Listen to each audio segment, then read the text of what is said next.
Tips for thrift stores. So previous sections we talked about drugstores, we talked about discount stores, and on this section we'll talk about tips for thrift stores. So with thrift stores, this one is a hit and miss, but sometimes you will find really good finds. And those, of all the places, I feel like this brings me the most joy because you don't really know what you're going to find. Sometimes you find absolutely nothing, and sometimes you come home with a whole bunch of items that you were not expecting. With the thrift stores, you want to go as early as possible and as often as possible. Typically speaking, with the thrift stores, I've seen success going during the day or during the week, not on the weekends, just because people are typically working, and a lot of treasure hunters like to go on weekends just to buy stuff for themselves to get a really good discount. With these stores, you already have good prices. Now, the magic is to find the right items. And like I've explained to you multiple times, Amazon app will be your best friend, especially in thrift stores.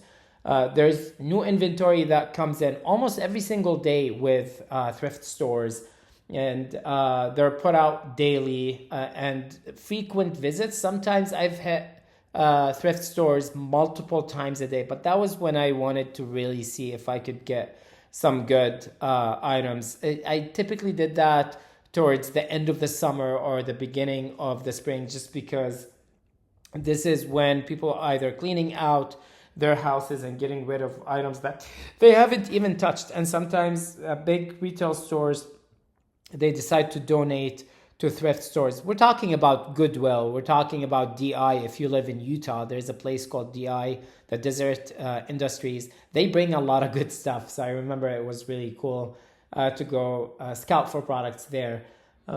Target hard goods.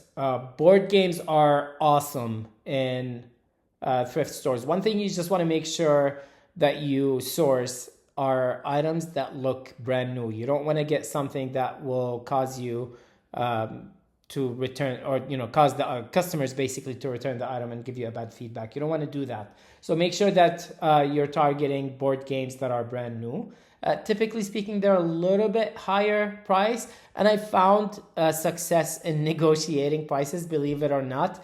In the thrift stores, I was able to influence the price of items, and I told them, hey, if I buy a bunch of these, can you give me a better deal? And typically speaking, they'll say, the price is set, but if you tell them I'm buying the entire batch, they'll give you a really good deal. So I've done that before. Never shy from asking for a deal. Remember, the worst can happen is that they will tell you no. And that's a good thing. If they tell you no, that you've tried your best, you know that there's absolutely no wiggle room, and then you move on. You either buy it or don't. Make sure that you're looking for a product that's recognized nationally on Amazon, that it has sales already, that it has a good BSR below 200,000.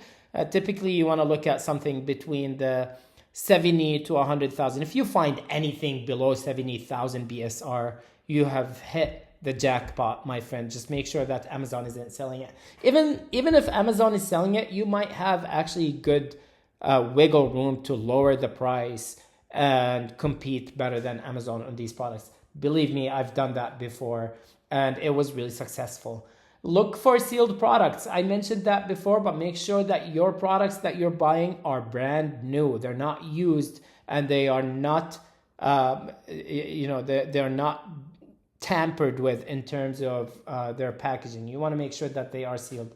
Unopened items have better resale value. Sometimes, if the seal is gone, you could repackage them yourself.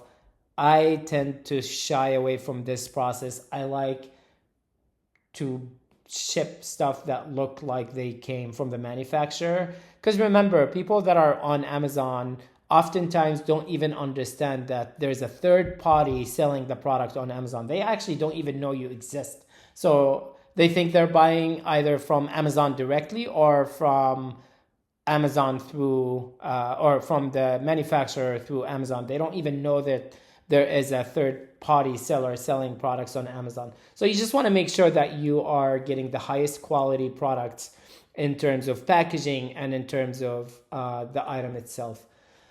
And know your niche. When you go to thrift stores, you will get overwhelmed, my friend, and you will get distracted because, like the discount stores, they are very disorganized.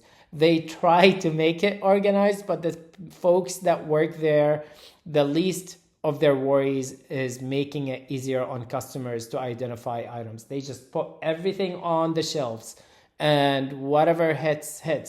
Generally speaking, there is like recognized categories. So you'll find books, but all kinds of books will be together. You'll find records, all kinds of records will be together, and board games and so on and so forth. Just spend the time wisely again and scan as much as you can. Scan as much as you can. This is the new slogan. Scan as much as you can. And Amazon Seller app. I know I've put a couple items here like Scout IQ. Just focus on the Amazon Seller app. It's free and it's good for you.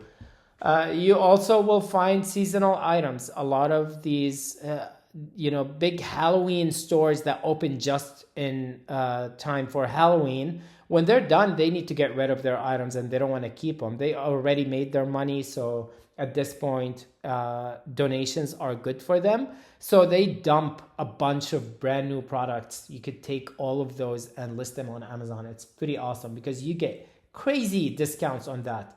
Health and beauty categories, I've mentioned that before. You'll get the best turnover. You just want to make sure that expiration date fits for your criteria, which is a minimum of 90 days. And we want you to use your Amazon app to scan all these products.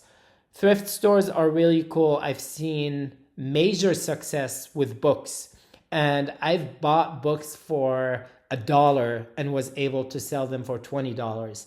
So this is a really good profit margin, and you can even play with, you have enough room to play with. And if you buy multiple books, they might even give you better discounts. So just so you know, this is a really good place to do scouting, and you just want to be a little bit more patient and you want to be thoughtful on when to go. I do weekly runs to the thrift stores, but I do it during the week because oftentimes outside of the weekdays, a lot of people hit these shops. So all right, well, in the next section, we'll talk about the retail stores. Have a good day.